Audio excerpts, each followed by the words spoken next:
When I was in college, I had a friend named Mark, and he told me that once in his home state of Missouri, someone had tried to run him down with a truck because he was gay. They literally tried to hit him, vigilante style, with a truck. That's not the sort of thing that you expect to happen anymore today, especially not as we move into the 2020s now, not as we have legalized gay marriage, not as we have openly homosexual Congress people, for crying out loud. And yet violence against LGBTQ people remains prominent even today, being the third most common hate crime after race and religion, according to an FBI study from 2007. It does make you wonder what it would take for a seemingly progressive country like the United States, or pretty much any nation in the Western world, to make a 180 and have all that progress lost.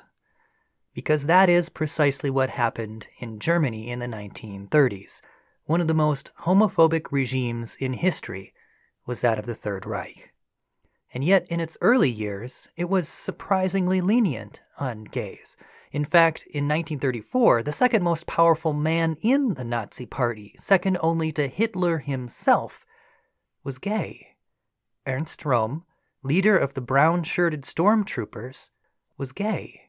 And I don't mean latently homosexual, like some kind of repressed urge making him all the more homophobic or something. No, I mean openly gay, or as close to open as you could come in a society of the 1930s. He didn't come right out and say it, but everybody knew it. His enemies, his friends, even Hitler.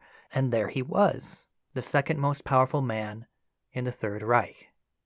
Nor was he alone. There were many others like him who felt, as absurd as it may sound, like it just might be their Reich. Now, that situation did not last. By the end, Germany had become their worst nightmare. So I'm not trying to pretend the Nazis were somehow secretly Rainbow Rangers or something. Not by a long shot. The Third Reich went from quite possibly a place where alternative sexualities could thrive to the worst catastrophe that could have befallen them. How does that happen? How does a nation flip like that, seemingly overnight? What was it like to be queer in Germany at the time that Hitler came to power? And could we, even today, see a resurgence of homophobia on that level? That's what we're talking about on today's deep dive episode. I'm BT Newberg, and this is the history of sex.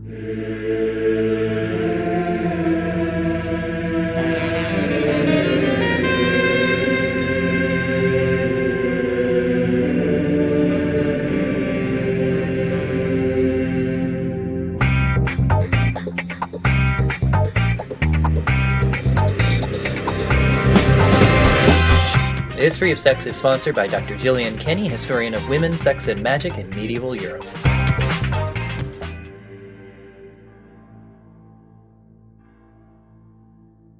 Folks, this month's episode will form the conclusion to our super deep dive series, Sex in the Third Reich. By the end of this month, we'll have no less than 16 episodes in total, looking from all different perspectives at sex and gender in Germany in the period leading up to and including the Second World War. And if I'm not mistaken, that's more in-depth than any other documentary project in the audiovisual medium on this topic.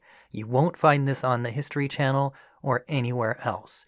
So if you've been skipping around, now would be a good time to go back and binge the series straight through from beginning to end, Netflix style, so that you can join us this month in our conclusion to Sex in the Third Reich. All right, with no further ado, let's begin.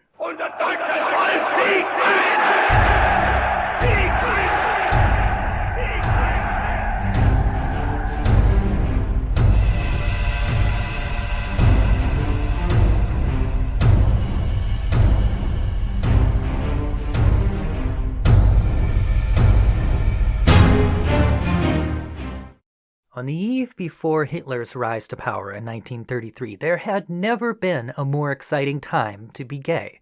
Germany had seen the development of homosexuality as an orientation, the establishment of the world's first institute for sexuality, the organization of gay bars and clubs, and a campaign to change the sodomy law to make consent the only relevant factor that the law need concern itself when it came to sex between adults.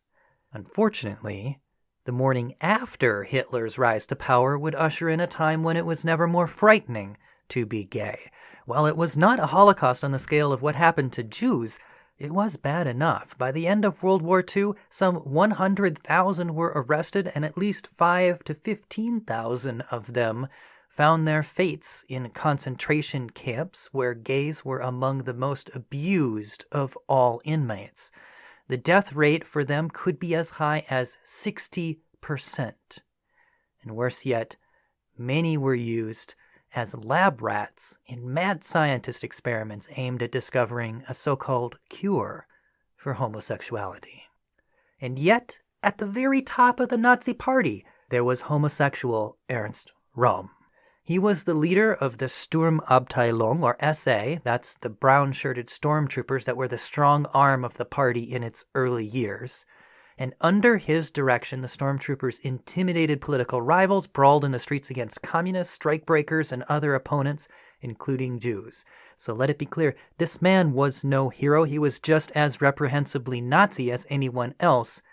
But we're not here to talk about heroes today. We're here to find out how it could be that a homosexual could find his way to the highest echelons of a party like this. And the short answer is through ruthless efficiency. The rest of this episode will be the long answer, but that's the short answer. Ruthless efficiency. Röhm's stormtroopers got the job done time and time again, doing the dirty work that catapulted Hitler to the top of the political system. And Hitler knew he was gay, too. They were close friends. In fact, Röhm was the only one who could call Hitler by his first name, and the only one allowed to use the familiar form du instead of the more formal Sie when addressing him in the second person in German. So Hitler knew him well, and Röhm made no great secret of his sexuality. He didn't go around shouting it from the rooftops, but he didn't exactly hide it either. He was a member of the Society for Human Rights, which was the largest gay organization in Weimar, Germany. He called for reform to the sodomy law. He argued that homosexuals should accept themselves for who they are. And he even rooted his own personal philosophy in his sexuality. In a memoir in 1928, Röhm wrote, "The struggle against the cant, deceit, and hypocrisy of today's society must begin with what is most basic in life, that is, the sexual urges. If this struggle is successful, only then will it be possible to rip the masks off the illusions of all of life's social and legal arrangements." So Röhm was not exactly secretive about his love for other men. On the contrary, it formed the bedrock of his worldview. For Röhm, the great promise of National Socialism was a revolution against the way things had been, and a new kind of integrity found in courage, discipline, and fraternity among men, and anti-Semitism, let's not forget that part. But anyway, for Röhm, this was the future. The experiences that he and others like him had in the trenches of World War I had stripped away all that was inessential, and in its wake, he wrote, "Only the real, the true, the masculine held its value." His was a philosophy of hyper-masculinity, which defied traditional stereotypes of homosexuals as feminine, much as today that's what they thought of them at that time. Now, Röhm didn't go around in feather boas and makeup. That was more the style of Luftwaffe Commander Hermann Göring, but that's a story for another time. No, Röhm was not the flaming type. In fact, he was quite the opposite. While he did have a bit of a bear bod, in all other ways he seemed straight as a ruler, broad-shouldered, bull-necked, and war-scarred. In another era, he could have been cast as Rambo. Journalist Conrad Hayden describes him. 3 times wounded in the war, he returned each time to the front. Half his nose was shot away, he had a bullet hole in his cheek, short, stocky, shot to tatters and patched. He was the outward image of a freebooter captain. As a war veteran and comrade par excellence, Ernst Röhm may as well have been the poster boy for the National Socialist movement. That is, if not for his choice of sexual partners. Because even in its early years, the party had expressed some homophobic sentiments, but it was also ambiguous, and soon something would happen that would suggest that maybe it was less homophobic than it seemed. In 1931, Röhm was dragged through the mud by opponents. Although his sexuality had always been a bit of an open secret, opponents at this time found it politically useful to put it front and center as Nazis began running for higher offices. And so the Social Democratic newspaper, the Münchener Post, published a number of his letters supposedly containing homosexually themed communications. Now, in the ensuing interrogations, Röhm twice admitted to bisexuality, perhaps adding the bi part to temper the appearance of things somehow, though no female lovers of his are known to this date, so far as I am aware. In any case, the Social Democrats made much of this scandal to discredit the Nazi Party. Now, it's odd that it would be the Social Democrats of all people who did this, because they were actually in favor of repealing the sodomy law. But the scandal, so far as they were concerned, was not that Röhm was gay, but rather that an avowed anti-gay party like the Nazis had such a man in their own ranks. It was the hypocrisy of it that was scandalous, according to them. Now, in response to all of this, what do you suppose that Hitler did? He could have cut ties with Röhm, distanced himself from him, or denied the veracity of the letters. There's any number of ways that he could have cut Röhm loose. But that's not what he did. Instead, he stood by his longtime friend and ally, telling the press that one's sexuality was one's own affair. That's not what you would expect from a guy like Hitler, and not from the Nazi Party either. That must have made many in Germany wonder if perhaps its previous anti-gay statements were not just mere lip service to homophobic norms of the time, whereas the truth of the party might be something else entirely. Surprisingly, the party weathered the scandal without significant damage and came out looking all the more promising for young men of Röhm's persuasion. For he was not the only one. Another high leader in the party ranks was Edmund Heinz, the stormtroopers' deputy commander. Like Röhm, he had stood shoulder to shoulder with Hitler in the beer hall putsch, which was an early bid to seize power, and also like Röhm, he was among those implicated in the letters published by the Social Democratic newspaper, and after the scandal, he also remained at his post unscathed, just like Röhm. Another like them was Karl Ernst, head of the stormtroopers in Berlin, and yet another was the governor of Silesia, Helmuth Bruckner, whom we will hear more from later. All these officials provided further evidence that the party just might be more bark than bite when it came to its anti-gay policies. So, how prevalent was it then in the party? How prevalent was homosexuality within the Nazi Party? Well, it's difficult to say. Röhm, Heinz, Ernst, and Bruckner are among the few historically verifiable cases because of the public outings by newspapers and courts, but the first three were actually mutual lovers, so it makes you wonder how many more were there beyond these few. Well, historian Geoffrey Giles uses arrest reports to give us at least a vague idea.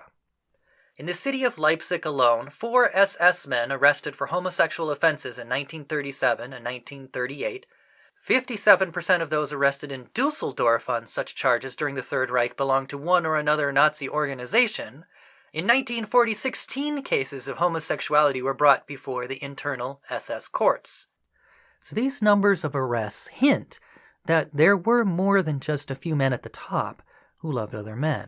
Now, more precise numbers than this are a bit difficult to ascertain. Case numbers are highly misleading. I mean, there were plenty of false accusations, while at the same time many legitimate discoveries within the party may have just been dealt with off the books to avoid party embarrassment, and a very large segment likely remained hidden, burying their true selves beneath layers of salutes and Heil Hitlers, but with a wink-wink beneath it all. So we may never know the true prevalence of alternative sexualities within the ranks of the Nazis themselves. And there have even been hypotheses that Hitler himself was gay.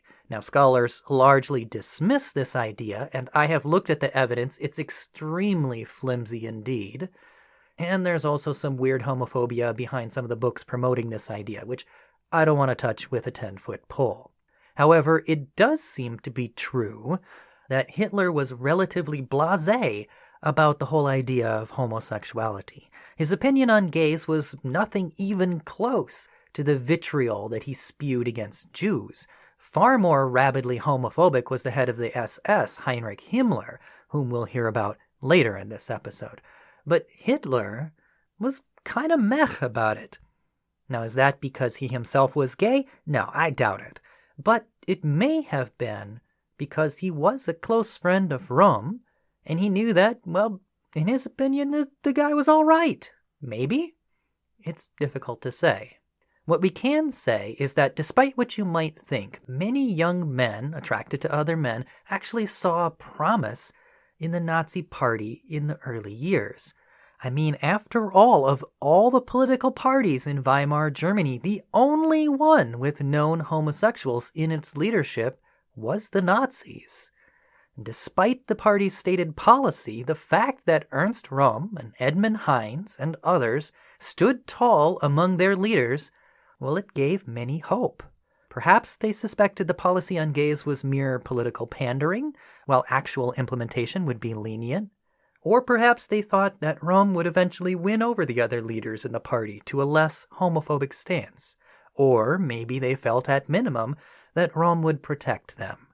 In any case, an unknown number did march under the banner of the swastika.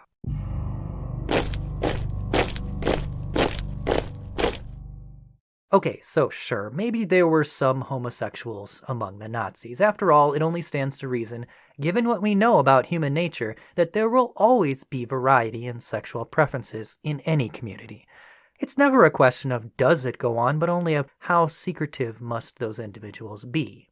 But what's still puzzling is why these individuals apparently didn't have to be that secret at all.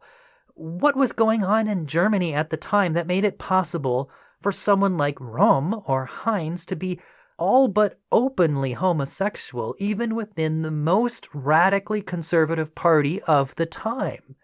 How gay-friendly was Berlin in those days, and how did it come to be that by the end of the war it had flipped to being one of the most lethally homophobic places in the world?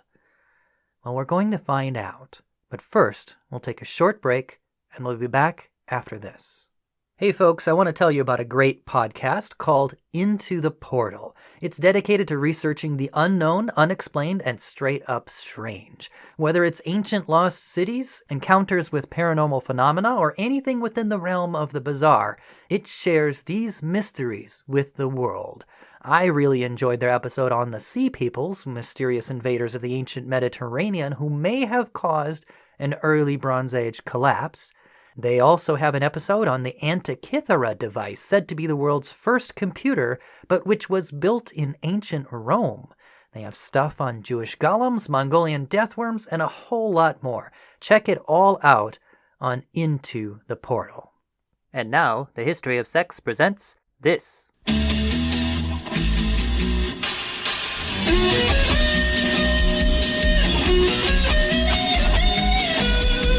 This week on Berliner Hills 90210, Adolf runs for class president.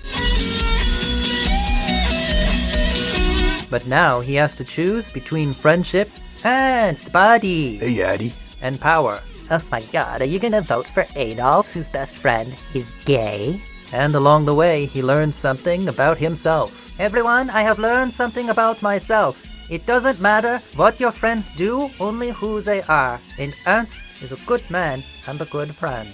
But friendship is not all that it seems. Hey, Addy. Addy. Hey, what, you walk right past me now? You've been acting all weird lately, ever since you became chancellor. It's just, now I've got all these popular friends and... Oh, I see what this is. I'm not good enough for you, right? No, it's just... See you around. Looks like Ernst and Adolf have a lot to work out. Don't miss the next drama-filled episode of Berliner Hills 90210.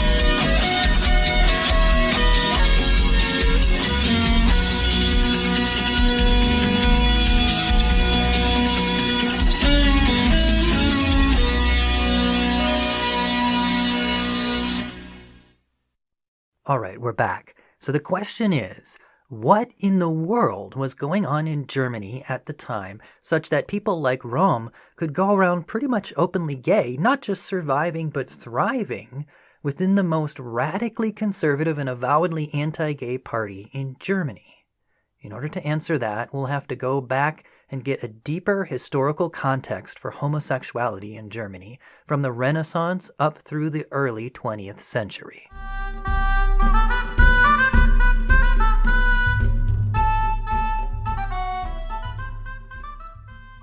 Although things had never been great for homosexuals, they had been gradually getting better for centuries.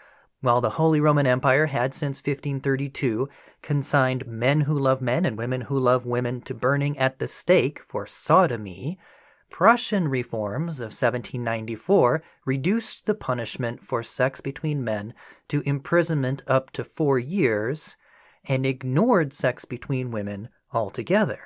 Upon unification in 1871, the German Empire reduced the act to a mere misdemeanor punishable with only 6 months in jail, and again, women who loved other women were left out of the legal language. Now, there was a bit of zeal against homosexuals during the tensions of the 1880s when the rise of socialism whipped up a conservative backlash against deviants of all kinds, and male-male lovers kind of got caught in the mix there. But by the early 20th century, things had relaxed again, and although the 6-month jail sentence remained on the books, it was rarely enforced. Sex between men had basically become an unenforced crime, and Prussia gained a reputation as a safe haven, and its capital of Berlin came to be known as the gay capital of Europe. Now, the stereotype of gays at this time was much as today. Historian Stefan Michler describes the caricature as soft, effeminate, and unable to exert the control over physical urges that was necessary to uphold civil society. In other words, this exaggerated perception of gays that was present at the time amidst the public was not just a matter of sexual partner, but also of gender presentation. Gays not only had sex with other men, but also presented outwardly as feminine rather than masculine. This will become important later when we return to the hypermasculinity of Ernst Röhm. But first, there's more to tell of late 19th and early 20th century developments, because times were a-changing. Germany had seen the rise of the notion of homosexuality as more than just an act, but an orientation. That is to say, while almost universally across cultures and across history, gay sex had been seen as something you did, not something that defined your nature as a person, that was beginning to change. The very term homosexual actually came into existence at this time amidst German-speaking peoples. From there, German psychologist Magnus Hirschfeld, who was himself a lover of other men, developed this new notion of the homosexual into an orientation. Basically, he medicalized it as a psychological condition. Now, I know that may not sound like much of a step forward, but it was intended as such. It established homosexuality as something inherent to one's nature, no longer a culpable act, but rather something that you can't help because it's who you are. And I do realize that from a modern perspective, that still probably sounds a little bit off, but, it was another time, and baby steps, baby steps. This was how it all got rolling. Suffice to say, things were changing for the better. In 1897, this same Magnus Hirschfeld also founded what is now recognized as the first LGBTQ rights organization in history, the Scientific Humanitarian Committee, which campaigned to repeal the sodomy law, which was called Paragraph 175. Hirschfeld also would later go on to found the Institute for Sexual Research, also the first institution of its kind, which investigated sexual difference of all varieties and issued a kind of passport for transgendered individuals so that police would not harass them on suspicion of being prostitutes.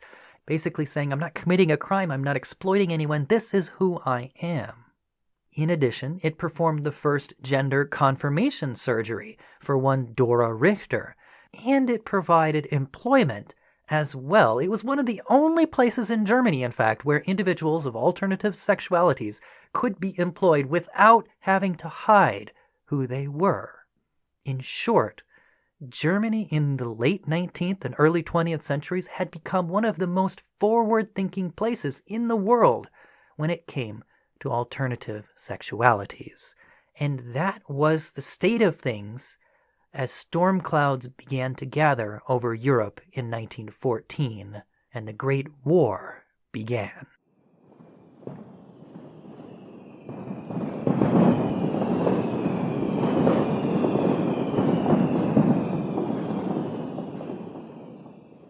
In the trenches of World War I, men crowded next to other men, anxious and desperate, with nary a female to be found.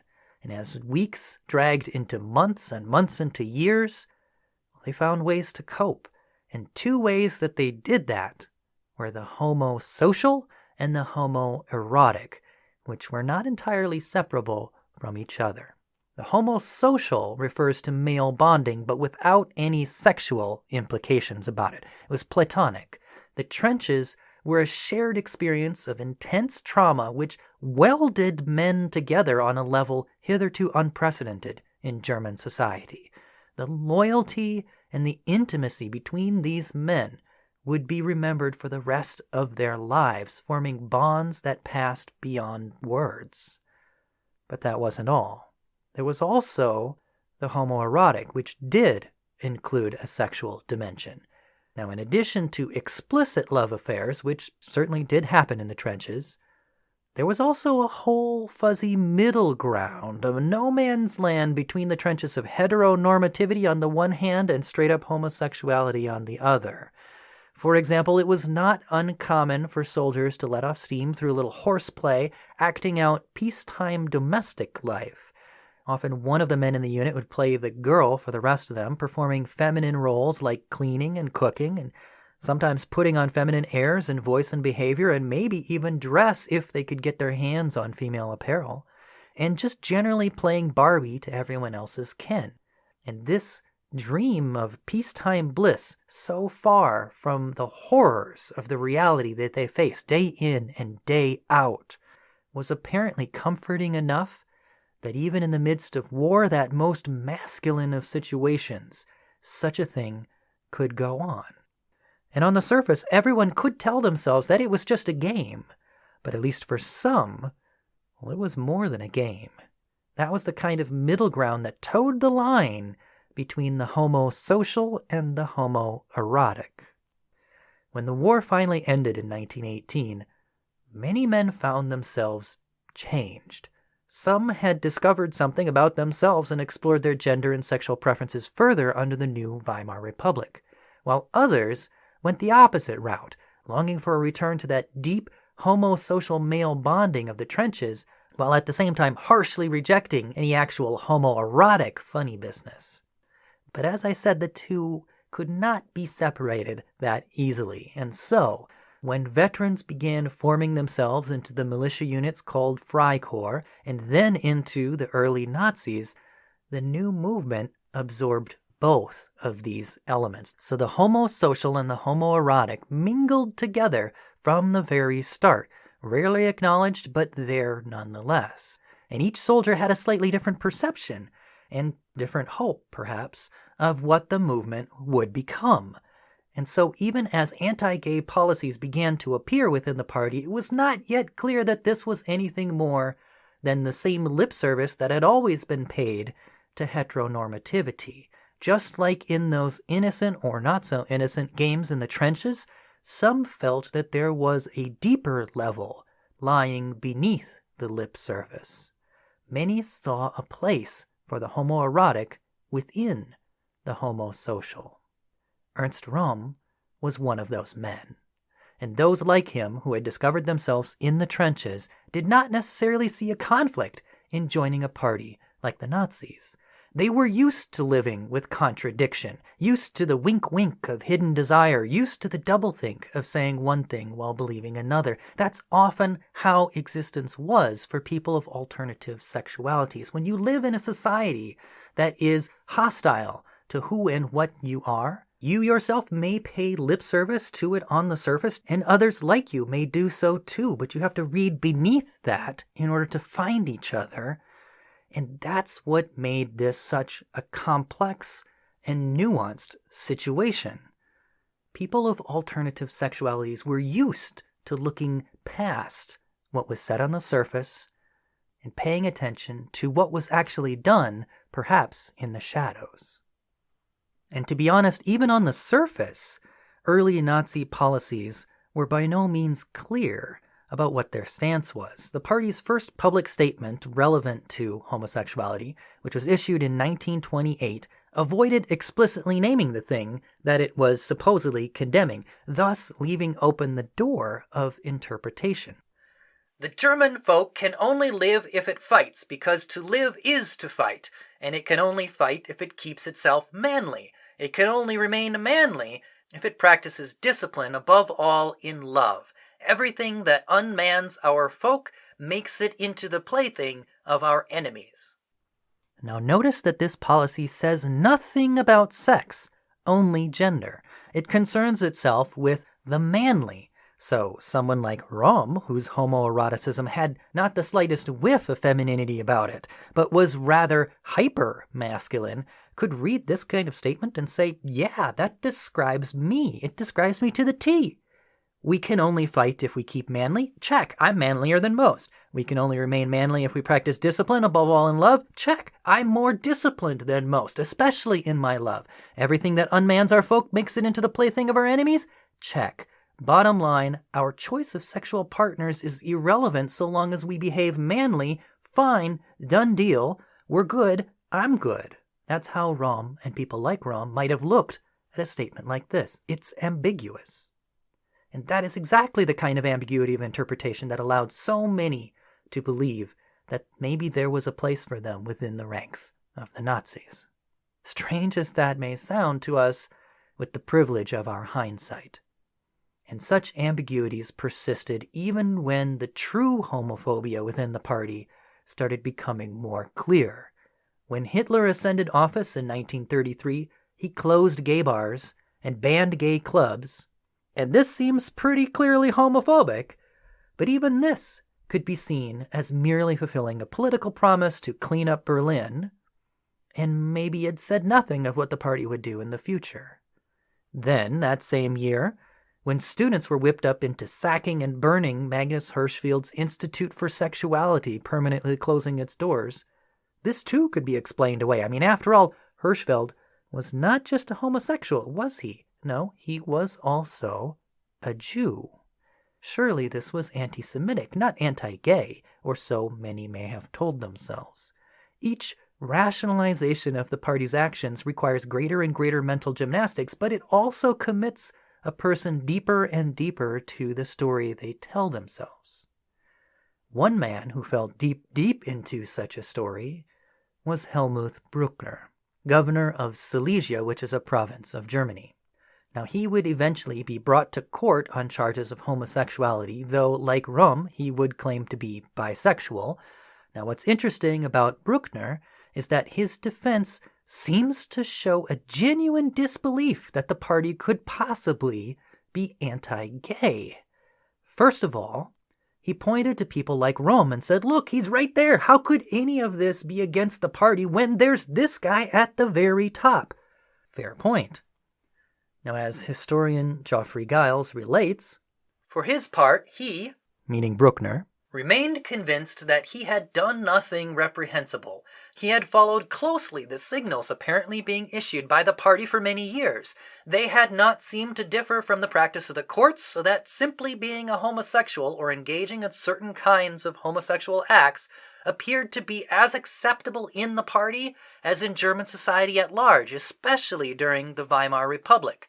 Bruckner was probably not alone in thinking that the promotion of Ernst Röhm to the crucial position of Chief of Staff of the SA was a signal of, quote, unparalleled tolerance, unquote, on the part of the Nazi Party toward homosexuals, even though he was mistaken here.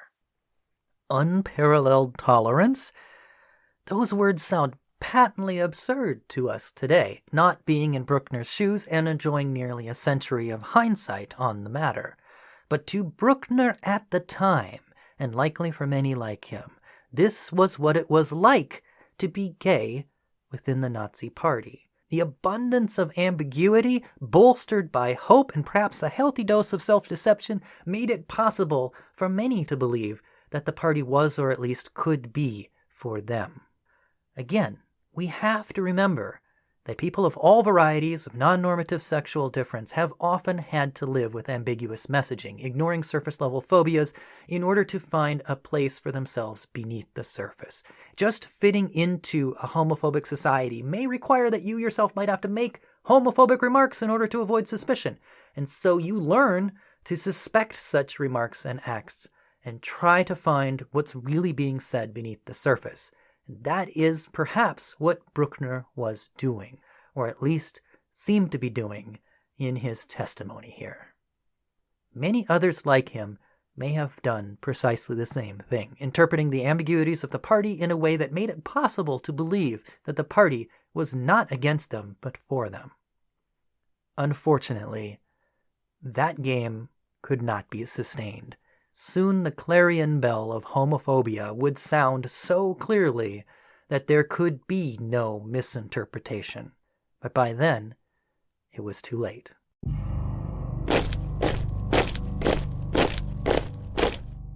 On July 1st, 1934, Ernst Röhm was assassinated.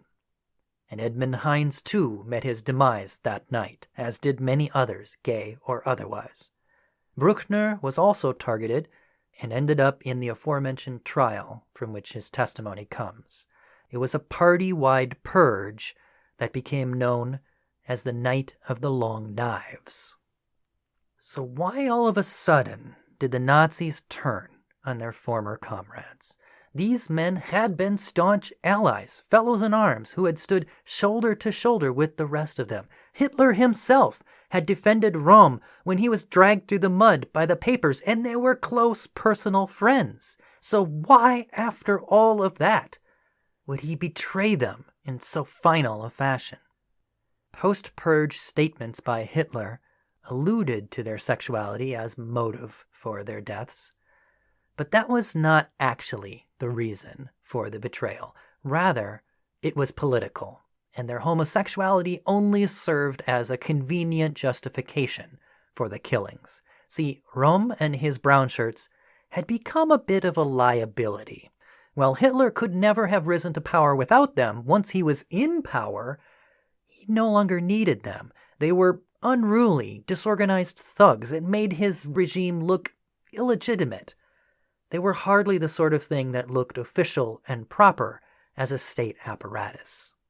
Meanwhile, Röhm thought that the German army should be absorbed into the stormtroopers under his command, and the stormtroopers would just become the legitimate army. And he became increasingly vocal about this opinion, which definitely rankled the feathers of the actual army leaders, not to mention the leader of the newly formed SS, Heinrich Himmler, who was quickly gaining favor, and the SS and the stormtroopers were becoming rivals for Hitler's attention. So it was nigh inevitable that Hitler would have to make a choice between the SS and the stormtroopers. And in the end, what he chose, despite his friendship with Röhm, despite everything that Röhm had done for him and the party and Germany, Hitler chose the rising SS over the fading stormtroopers. And that was the end of the story. The fact that Röhm had to die as a result of this was just an unfortunate byproduct of this cold political calculus. It had nothing to do with his sexuality. Yet the public relations opportunity presented by that sexuality was just too good to pass up. As justification for the murders, Röhm's sexuality was placed front and center, more and more so as time went on. They accused him of packing the stormtroopers full of gays, showing favoritism for those who shared his orientation. And to clinch it, the regime further concocted a conspiracy supposedly led by Röhm involving all of these gay officers loyal to him. It was a convenient political cover story. It was all too easy to justify the political murders as a pursuit of sexual purity, and so that is what was done. The murders themselves were not motivated by homophobia. However, their justification from then on opened the door to homophobia on a level hitherto unseen. The head of the SS, Heinrich Himmler, walked through that open door, and he was well and truly homophobic to the core. As Giles describes, "It was Himmler who set up a national police task force to combat homosexuality. It is Himmler who must be held responsible for the 90,000 arrests and charges of homosexuality that occurred in just the 3-year period, 1937 to 1939, and the concentration camps, all answered to Himmler." For Himmler, the repression of homosexuality was a near crusade because it was a crucial pillar of his larger ideological agenda. As discussed in the previous episode, the Nazi policy on sex was babies, babies, babies, in order to breed soldiers to fight the next war and to ensure the survival of the Aryan race. So only what fit that vision was tolerated. All else had to be eradicated, and homosexuality, being non-procreative, certainly did not fit that vision. And this can be seen from the fact that the investigative office set up by Himmler in response concerned itself with not one but 2 crimes: homosexual sex and abortion. Both of those went together like 2 peas in a pod for him because both were principally offenses against the birth rate of the race. That's how they saw it. And by the way, perhaps that explains why Röhm and Bruckner both curiously claimed bisexuality in public. It may have been a signal that they could still breed and thus fulfill their national duty. Unfortunately, in neither case did the defense work. The nation turned against non-heterosexual relations with a fury. Germany had come so far in progressive sexual values, but all that reversed in a heartbeat. In 1935, the sodomy law, paragraph 175, which had come so close to being repealed, was not repealed but strengthened by the Nazi regime, extending it to include not only the physical act itself, but virtually any behavior even remotely suggesting it. In short, it became a tool of terror for the Gestapo, the police. The program against same-sex relations nullified all the progress that had been made in gay rights in the last several centuries. Not only that, but it also revived the notion that sex with other men was a choice and not an orientation. If it was not an orientation but a choice, that meant anyone could be seduced with sufficient persuasion, and that, to Himmler, was a great danger. He hallucinated a Germany in which procreation all but ceased because all the young men were wasting their seed in unproductive ways, having been seduced by inveterate homosexuals. So this could not be allowed. And the repression that followed was cold and systematic. Giles describes it. A gigantic card index would keep track of suspects from all over Germany. Himmler wanted his policemen to inspect hotel registers for signs that 2 men had shared a double room, and to scan the daily newspapers for incriminating small ads. Every last suspect was to be brought in for questioning, and every suspect was to be detained, fingerprinted, and photographed, even if charges could not for the moment be brought. His home was to be searched for incriminating letters, and then the homes of the correspondents were to be searched as well. Now, of those who were thus detained, those who could be re-educated, quote-unquote, were subjected to intensive deprogramming, not unlike the pray the gay away stuff that goes on today in some parts of the United States. There was no religious element for the Nazis, but the end goal was the same. They attempted to basically heil out the homo for anybody that they felt was curable. So how did they decide who was curable and who incurable? Historian Boaz Newman reports that. At the Goering Institute in Berlin, convicted homosexuals were forced to have sexual intercourse with prostitutes while researchers observed them. Those who succeeded in the task and achieved sexual gratification were released. Those who failed and showed themselves to be incurable were sent to a concentration camp. So, if he finished the job, he was deemed curable. If not, his fate was far worse. Those deemed beyond redemption, they had to be removed from society. Between 5,000 and 15,000 of them were sent to concentration camps where they were among the lowest on the totem pole among prisoners. They were forced to wear the pink triangle, a signifier which also designated rapists and pedophiles. They were singled out by guards for especially harsh treatment, and their chance of surviving the ordeal could be as low as 40%. Even worse, some were sent to medical labs for experiments in how to cure, quote-unquote, their condition. Such experiments included castration, as well as inserting an artificial testosterone gland. It was kind of like a metal tube that was on a timed release that would go inside your groin, and the hypothesis was that low testosterone might cause homosexuality. Newsflash, it doesn't.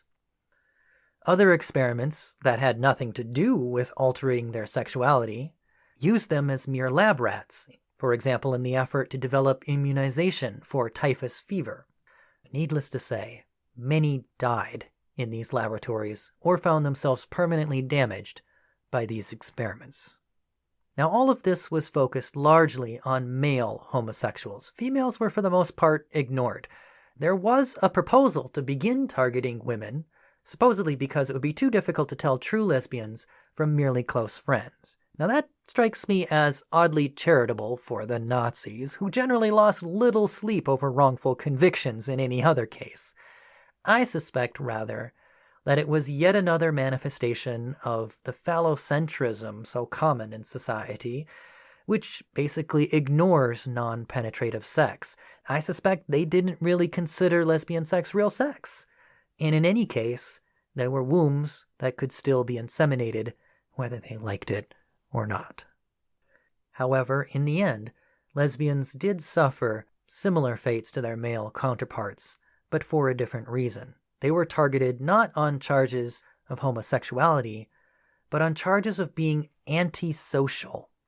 Now, how in the world you make a law against something as nebulous as antisociality is beyond me, but there it was, and women who loved other women were arrested under this law.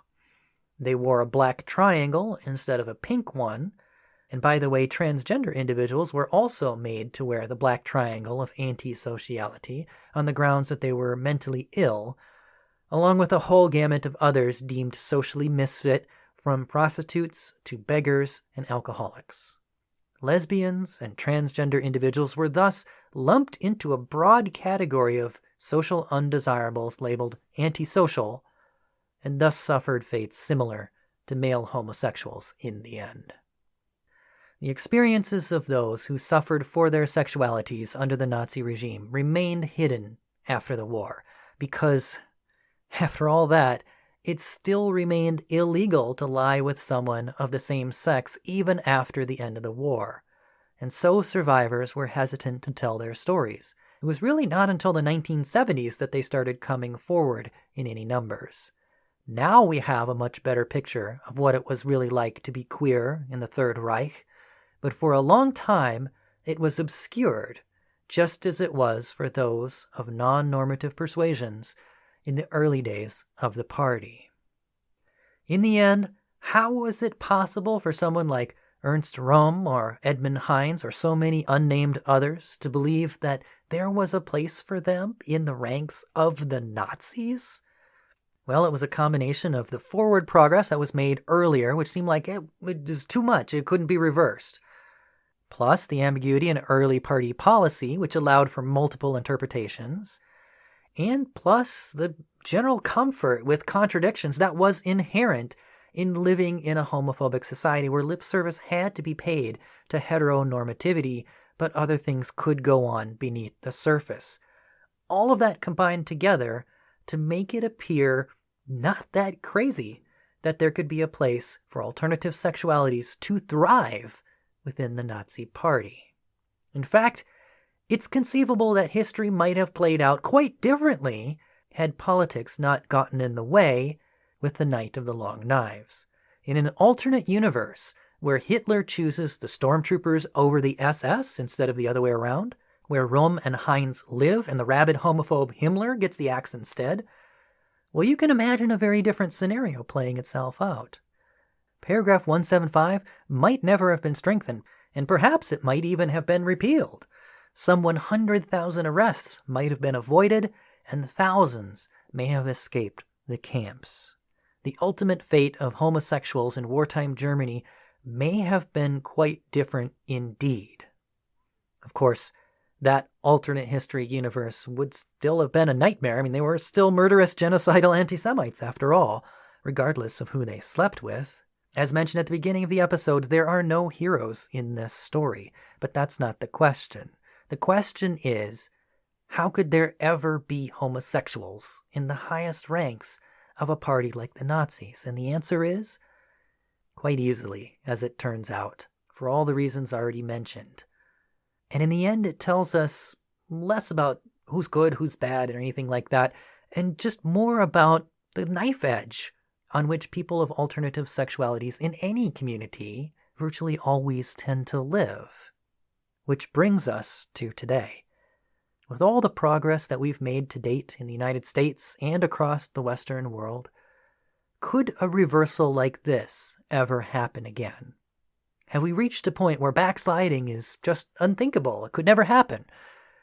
Or are we still delicately perched on that razor-sharp knife edge, waiting for something to topple us off? Even in times when it seems like the march of progress is inevitable and full social acceptance is just around the corner, just as it did in Germany in the 1930s, a turn of fortune can still flip things upside down overnight. It happened in Germany. So can it still happen again today? Perhaps. Perhaps.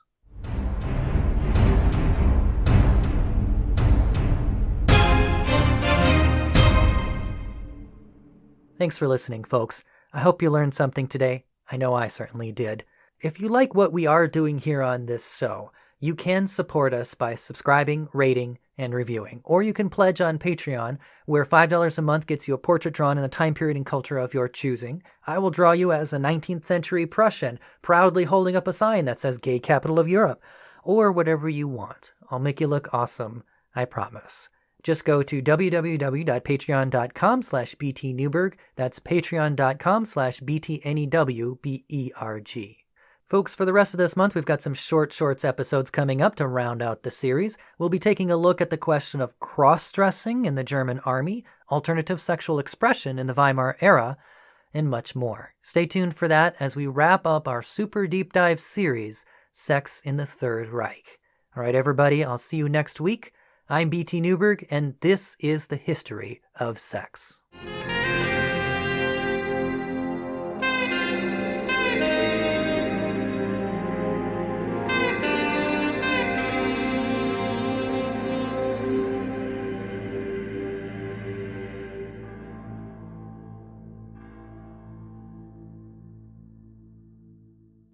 Podcast theme music mixed from tracks by Kevin MacLeod. For additional credits, references, photos, and more, see our website at www.historyofsexpod.com.